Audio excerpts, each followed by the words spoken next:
You're listening to the Cloud Lounge Podcast, a show about business, technology, and all that jazz. Brought to you by Soft Landing, a leading IT service provider in Canada. Let's get started. Here's your host, Zeshan Randhawa. Welcome to the Cloud Lounge. I'm your host, Zeshan. One of the stories we try to tell with the Cloud Lounge is how technology can transform the way people work, how they communicate, collaborate, all that kind of good stuff. And this can be across a variety of industries. A great example where we have been able to see immense technology growth and real digital transformation is the education sector, and which is not people kind of sitting in a typical office, but more like teachers and staff and students learning and of course, teaching. And that's what we want to talk about today. We want to take a look at how the education sector is leveraging technology to enhance learning and empowering staff and, of course, students. According to Grandview Research, the education technology market is forecasted to grow at a compound annual growth rate of almost 20% globally until 2028. With the pandemic, we did see a major makeover on what a classroom looked like for students, of course, but this has been an ongoing evolution above and beyond the pandemic. And even though we have thankfully seen students return to their traditional classrooms in many cases, remote learning and education technology continue to remain at the forefront of the education sector. So at the end of the day, hopefully technology or the evolution of technology centers around issues or opportunities that people run into. That's what you're kind of basing your technology transformation around. And based on this, I think it's imperative to start by exploring what these issues and opportunities are within the education sector. And a great way to do that is by diving into a study undertaken by Salesforce. This study surveyed over 1,000 students and over 1,000 staff in North America, Europe, and Australia. And there's a few different things we were able to learn from this. So firstly, over 70% of both students and staff consider that maintaining their well-being remains a challenge. 59% of students and 53% of staff say that the gap in trust between them and leadership is due to none other than a lack of consistent communications. And then coming to the topic of flexible learning, 43% of students and a larger 54% of staff prefer hybrid courses where there's an online and in-person element of teaching. And this last one stat in particular hits home because I hear this almost across all clients and industries that I deal with. 31% of staff say that their institution uses multiple technology systems, which makes it difficult for them to obtain the data and information to do their jobs effectively. So as you can see, there are some substantial opportunities here, and yet 1 in 5 schools across North America don't have an IT strategy or plan to address these issues and opportunities. So I want to switch gears and talk about some of the genuine change or evolution that's being introduced in the education sector. And I want to do that by talking to our guest for today, Brad Klinck. Brad is the Manager for Professional Services and Consulting at IBM K-12 Education Canada. And this topic is what Brad lives and breathes. So I'm excited to welcome him to the Cloud Lounge podcast. Welcome, Brad. Thank you for having me, Zeshan.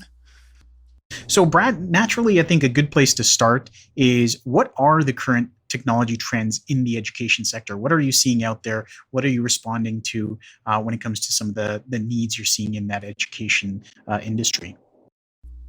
Sure. So there's a lot of things that are happening these days. I think, going coast to coast across Canada is one way we can look at it. And we're definitely seeing, if we start at the West in British Columbia, lots of things happening around Microsoft licensing. There's a number of districts that are really trying to be proactive, investing in things like Microsoft A5 licenses. And this is opening up new possibilities and software for them. We're seeing lots of districts looking at things like Microsoft Defender for Endpoint and taking advantage of some of these enhanced security features. So some really good things that are happening there and really sort of promising, offering some, again, better return on investment for school districts when they invest in these licenses. Moving across the country, some other trends that we're certainly seeing, lots of focus on business process streamlining, which is really something different. A lot of the work that we've done has really been focused on how do we enable technology in the classroom? How do we help IT teams be better and optimize their processes, things of that nature. There's been a bit of a shift lately where we've had a number of districts across the country come to us and say, we know we have a problem with some of our business processes, where our finance and our HR and our payroll, some are using paper-based and processes that don't integrate with each other. We're doing dual entry. How do we fix that? How do we do that? So it's sort of interesting as IT professionals. It's a little bit outside of our wheelhouse in a sense because it's process-based, but it's also right in our wheelhouse because we understand how the technology works. And some of the challenges that we see are that districts want to do things their own way. But the workflow from a technology perspective, a vendor creates a product. The product is supposed to follow step A, step B, step C. Well, school districts say, well, I want to do B first, and then I want to do A, and then I want to do C. So there's this sort of matching of processes to the technology that they have and working through some of these different pieces. So it's definitely a trend that we're seeing more and more of. And I think it might be triggered by the pandemic a little bit in that, districts all across Canada and all across the world were forced to really pivot very quickly when this all happened, switch to working remotely, abandon paper-based processes and figure out how to do things remotely and digitally and things like that. And some districts did really well, and others certainly have struggled. And I think now they're trying to go back and be proactive, or I suppose reactive in a sense too, but going back and trying to fix some of these challenges. So we've seen a lot of interest in that. There's different districts looking at new ERP systems, which will tie these processes together. We've seen some RFPs come out for that recently, and just lots of interest in that area. So again, I would say that's a really interesting and different trend, something that in my 20 plus years in the education sector, honestly, really had never come across my desk before. So I think it's something that's promising. I think it's great. Its efficiency is good for everybody, but definitely something that's different. Very interesting. So yeah, definitely it sounds like folks are taking a look back inwards and behind the scenes and making sure that their processes are in line so that going forward, if, again, God forbid something like this happens again, they're able to adjust quickly and kind of find the right path forward because they've got the processes in place. Exactly. I think that's it. And again, just this idea of if you can get these processes cleaned up, you can be more efficient, ultimately save some money, spend some money to save some money, that type of idea. So I think that's great. And I think that's where there are some differences too. Different districts across the country are structured different ways. So sometimes you get a person coming from a different industry, from business or corporate or things like that into a school district. They view things differently. And sometimes that helps to drive this change that a school district, which is run by people all from an education background, they do an awesome job educating kids, but they can struggle a little bit sometimes with some of these business process pieces because it's not what they're trained for. So that's where some of this cross-pollination of different industry professionals, sort of shifting and coming into the education sector, I think has also been really beneficial as a whole. Excellent. Some of the other things that we're seeing in terms of trends certainly is around cybersecurity. And again, this is nothing new. It's something that obviously has been happening for years, but it's definitely increasing and evolving. Big pushes for things like cybersecurity awareness training for staff, hardening systems such as backup, which unfortunately is often one of the first things that gets targeted by a bad actor if they get into a school district, investing in disaster recovery, going through process things like incident response planning or business continuity exercises. So these are things that we're definitely seeing a much stronger focus on. I think it's tied to a number of different external factors. Obviously, there's more cyber incidents happening, unfortunately. Also, the insurance industry is driving this a little bit in that if a school district or any public sector entity wants to get insurance, the insurance industry is pushing back more to say, we need you to show more rigor. We need you to show us what are you doing and how getting your house in order to make sure you're protecting yourself so that we can insure you confidently and feel that you're not at risk. The other external factor would be auditor generals or auditors, auditor reports and things of that nature. We're definitely seeing more of a push. In Ontario in particular, I know the Auditor General has been very active with a number of districts and trying to make sure that they're meeting certain standards and compliance. And I've seen it in other provinces recently as well. So definitely a stronger push from these external entities which are driving changes in technology for school districts. Excellent. One of the other things that we are seeing some interest in is around automation and analytics. There's a number of districts right now that are looking to pilot the Microsoft Power Platform. Again, we're seeing this in BC right now, but we're also seeing this in other provinces across the country. So there's Power Automate, there's Power Apps, there's Power BI. There's a variety of different things that this platform offers. And most districts, because they have Microsoft licensing, again, they're aware of it or are starting to become more aware and looking to take advantage of it. There are some additional licenses often required for this, but again, there's some power that can be put in place here to streamline workflows, to eliminate paper, to visualize data better for educators to be able to look at it and see some trends. So there's some really powerful pieces that are available in this suite. Some of it is sort of low-hanging fruit and a little bit easier for a district to potentially jump in and start testing and playing around. Some of it can be very complex depending on the workflow. And that's where we're seeing districts come to us and saying, how can you help with this? Here's what we want to do. And we can work backwards with them to help design a solution. And that's where we work with partners like Soft Landing. So we're doing a number of projects in BC right now on this specifically. Yeah, and so it sounds like this kind of all ties back to what you were saying earlier, Brad, where people are really taking a focus internally and focusing on improving business processes. And what's a great way to do that than to automate some of those business processes where it makes sense. Absolutely. And to take advantage of some of these tools that are potentially already available or they can just add on for an extra cost. I think it's really good investment for many districts and something that I think we're going to see more of. So, Brad, switching gears here, I'd love to talk about how the lives of students are changing in the classroom setting. So, in your kind of opinion, how can technology promote student collaboration and engagement? Again, this new setting. Yeah, it's a great question. I think there's a number of different things that have happened over the last couple of years that probably help to put some context around answering this. So, before the pandemic, I think there was different streams of teaching where some teachers really focused on technology and some still did things sort of an older school way and like the processes that they had. And what we found with that was there were varying different degrees of digital collaboration happening. Engagement varied. A student could go from one teacher who was really technology savvy to another that maybe wasn't as much. And again, today's students are very technology driven and interested in technology. So I think that does help to drive the engagement a little bit. Just having a device and things like that does get them excited a little bit.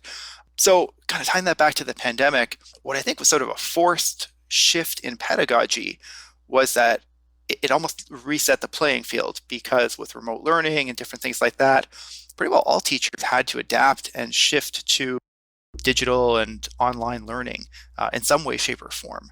And so I think that's helped to create a bit more of a homogeneous environment where now, for the most part, students in a district are using the same digital tools, a lot of the same workflows. I think some of these possibly reluctant technology users embraced it a little bit more, got some good feedback from their peers, and are starting to do the same things the same way. So from a student perspective, this creates, again, a more consistent environment. It shifts things to digital. It makes it easier to collaborate online. And again, I think there's some trickle down effects in terms of engagement here. So some of the other changes that we saw for sure were around one-to-one student devices. I know districts all across the country scrambled to order devices, Winbooks, Chromebooks, iPads, whatever it was. They were trying to get devices to get that one-to-one out to a lot of their students, especially students that just didn't have their own technology when they were forced to work from home or learn from home, I should say. And so I think that has really helped with the engagement, but it also ties back to something that we've seen for a long time. Is that when a user, and I'll say owns in air quotes, but owns a device, they tend to take better care of it. So we found in the past that districts that had things like laptop carts or even labs to some extent, sometimes there were a higher number of broken machines or inoperable machines. You could have keys missing because a kid was maybe bored and popped the keys off, or things that just weren't handled with care. You'd have a screen that was cracked, things like that.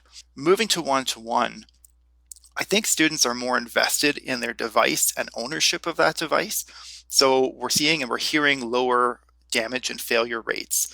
And I think that also helps to increase their engagement. You hand a student a device, this is yours, you own it. Now you can use it for all of these different things. I do think that helps. I think that helps, and especially having a common device that they can all use. It also allows teachers to create some more fun digital activities, do some games and things like that. Excellent. Excellent. One of the other things that we've seen happening is gamification in education. And this is something that's been happening for a while, but certainly we're seeing school districts embrace it a little bit more. And I think that's one of the new shifts. So educational apps, and I'll use Prodigy as an example, which is an app. You can download it on an iPad or a phone or things of that nature. And for a kid playing the app, it's a role-playing game, an online RPG, where they get to create a character and they go through on quests and they fight bad guys and things like that. But when they battle, they're doing math questions. So it's really sort of clever ways to engage kids, to get them using technology, to have that technology and those fun things that they like to do on a device, but also weave in some learning along the way and some skills building. And then what we've seen is some other schools having tech clubs or gaming clubs. We've seen high schools in particular focus on some high-end gaming labs here and there, having clubs, even having almost courses built around it. I don't think we've quite seen that yet, but I could see that being something that comes a little bit more, and sort of weaving in some of the software design elements and things of that nature with, let's dissect how this game works. Let's talk about this. Let's figure out the mechanics of it and use that as a learning opportunity, which again, I think is really engaging for kids and also helping to prepare them for jobs of the future, in terms of where the market is going and things of that nature. So I think there's lots of different positives and ways that students can collaborate and engage today using technology. That's super interesting. So, Brad, earlier in the podcast, I visited this study done by Salesforce, in which they identified a bunch of issues and opportunities from the staff perspective and the teacher's perspective. I'd love to hear from you and your perspective on what are some of the main challenges that you hear about from teachers and staff, or even students. Sure. Yeah, there's quite a bit that we hear about. And some of the work that we do, we end up doing surveys to districts to gather information and feedback, and that includes staff and student surveys. And we often do focus groups as part of our work as well. So we do get a great chance to really talk to staff and students and understand what are their challenges, what are their concerns, what are barriers. I think there's a number of things. So off the top, I often talk about access to technology and equity. And that's back to sort of the concept around one-to-one devices that I spoke of before. In that type of a model, that access and that equity is taken care of. But in districts where they don't have that, there certainly are some challenges sometimes around, okay, we've got the cart's shared by 3 or 4 different classrooms. People have to sign it out. People have to book it. One teacher is teaching a lesson one day and needs the cart. Another teacher is teaching another day. And they can't get the cart because someone else has it. So there's some challenges around that. And these challenges often dictate, quite frankly, how much the technology is used. If you don't have access to it and you can't count on it to be reliable, then you're not going to use it as much. You're not going to base your lessons around technology. So we've seen that trend for a long time. And in a lot of the work that we do, we try to help elevate that conversation higher up at the district level and make sure that they really understand those needs, and just talk about how do we make technology simple and reliable, and how do we make sure that it's in the hands of users when they need it. So those are some of the key things. But there's lots of other pressures on the education system today. There's lots of changes. There's new curriculums that come out. Lots of people talk and joke about the new math curriculum that came out a few years ago, and lots of different provinces adopted that. The shift to digital learning, which obviously accelerated by the pandemic, as we talked about. And then there's other pressures like budget constraints. A number of different provinces have been talking for a while about there could be cuts coming, there could be some challenges. So I think IT departments are certainly cognizant of that. I think it hasn't quite trickled down to the staff level yet, where teachers and other school staff or board office staff are aware of it. But I do think that there are some sort of efficiency operations that are happening in different places across the country, trying to find better ways to do processes, back to the ERP systems and things like that. How do we clean up our processes? How do we save money internally? Because we don't want to take it away from the classroom. So there's certainly some pressures and challenges that happen there. And then challenges from the teacher side. I think there's lots of work that's been downloaded to teachers, and we keep hearing this over the last few years. And some of these challenges are unfortunately really quite serious and societal issues. So when you look at a budget cut happens at a district, sometimes they cut the educational assistants, the EAs, guidance counselors, mental health support professionals. So there's lots of different things that we've seen happening. And this puts more load on teachers and administrators to deal with behavioral issues, cyberbullying, mental health, and just other aspects of student well-being. And ultimately, these administrators and teachers aren't really trained for this. That's why they have specialists. So sometimes they're looking to technology to try to help them. But ultimately, this pressure is being added to the schools. And unfortunately, the pandemic and all the mental health pressures, things that came with it, have kind of exacerbated this. So we do hear that a lot from teachers and administrators out there, that there's lots of things that weren't, a big problem. There's always discipline and things like that, but it has gotten more challenging in the last few years. And again, they're struggling to find solutions.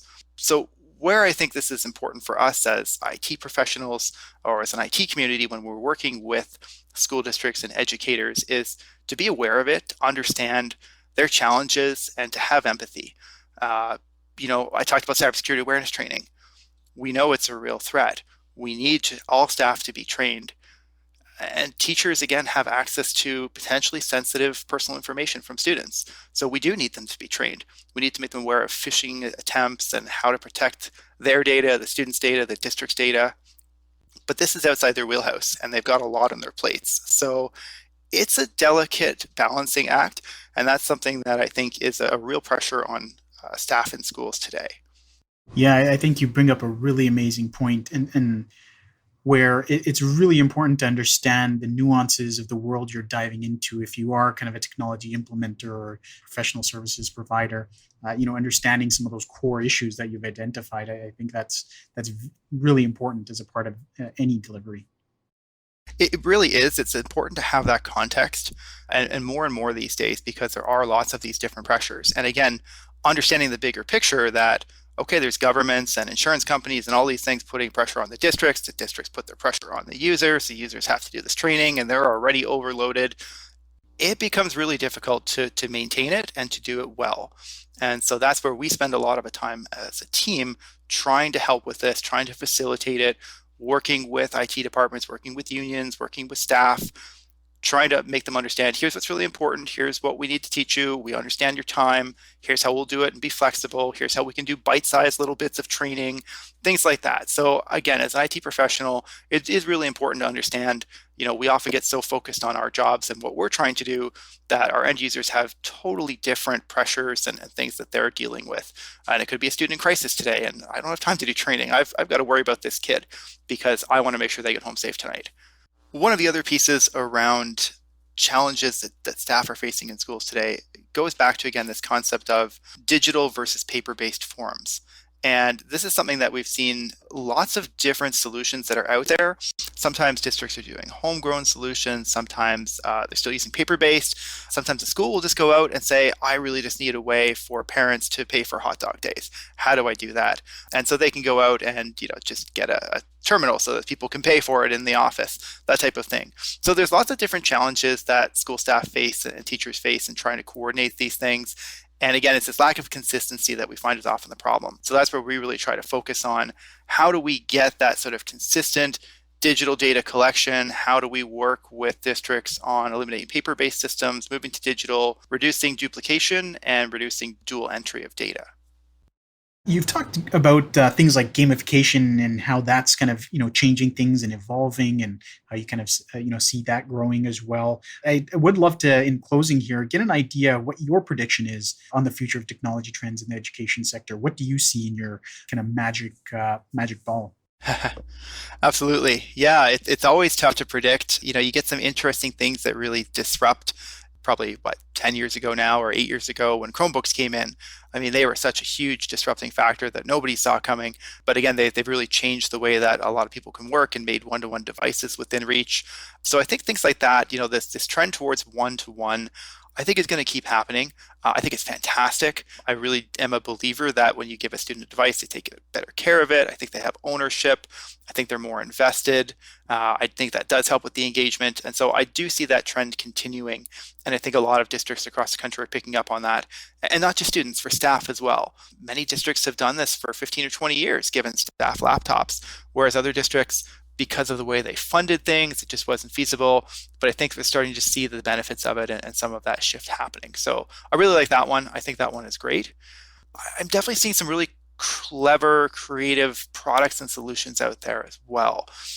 Things to help take on some of these challenges I mentioned earlier around student safety, whether it's tools to help monitor, if students are on the Wi-Fi network with their phones, there are some tools that can actually monitor some of the chat information and things that go back and forth. Of course, there's privacy issues that surround that as well, but there's also that, what does that acceptable use policy look like? And if a student signs on and they're accepting that, then, hey, you get the free Wi-Fi at school, you can text your friends. But there's some great benefits to this around helping to identify cyberbullying when it's happening, some of these different mental health concerns or identifying a student in crisis potentially. So it's an interesting and sort of emerging area. I think it is a bit of a gray area because of some of the privacy concerns, but I do think there are some real tangible benefits just for student safety and for well-being and things like that. So I could see this continuing to grow. And then again, I think that actually transitions right into the whole privacy conversation. I think that's something that's just becoming more and more top of mind and relevant for districts across the country. They have all of this sensitive personal information on their staff, on their students. The unfortunate reality is they're being targeted by cyber criminals and they're trying to steal data all the time. So they really have to focus on protecting it. They have to really think about who has access to different types of data. How do we restrict the amount of data that people have if they don't really need it? Just give them what they need and really try to protect this SPI or sensitive personal information. So I think we're going to see a shift. I think the European Union has done a great job with the GDPR legislation around data privacy and security. I know as IBM, as an international company, it's something we're aware of and we get trained on. And we use that as our standard. And that's what I've started talking to a lot of districts across the country about is there is a role that you absolutely have to play in protecting this data. And again, there may not be the same legislation here in Canada today, but it's probably going to be coming. So try to be proactive, try to get ahead of it, and really try to make sure you're protecting your users. And one other sort of disturbing trend that we've heard about, I haven't seen it specifically, but I've heard from other industry professionals, is some of the cyber criminals are targeting student data because if they can get a SIN number, for example, they can apply for credit because the student is a greenfield entity from a banking perspective. They have no real history and no real credit, so you could get that and try to apply for credit. And you don't want some poor student coming out of high school going to get their first job or credit card or car or whatever it is, suddenly realizing that they're a victim of cyber theft because something was stolen from their school district. So there's some really concerning societal elements that come into play here. And that's where I really see there's going to be some shift in trends around data privacy and more awareness from a school district perspective. Brad, hearing from you on what you're seeing out in the field has been fascinating. Thank you so much for taking the time today to share your perspective on the education sector. Well, thank you so much for having me. I really appreciate it. And yeah, it's a great opportunity just to talk about it and make sure that we increase awareness. So again, I really appreciate the opportunity to have me. In delivering technology projects, it's sometimes easy to lose sight of the genuine change you're introducing, and also taking a look at, what the domino effect may be while you're introducing technology or efficiencies within an organization. And with our topic today, I'm thrilled to see the evolution of what it means to be in a classroom. I really would like to thank our guest again, Brad Klinck, for opening us, exposing us to what he's seeing out in the field, and really introducing some amazing concepts to us. Folks, this has been the Cloud Lounge. Until next time, take care.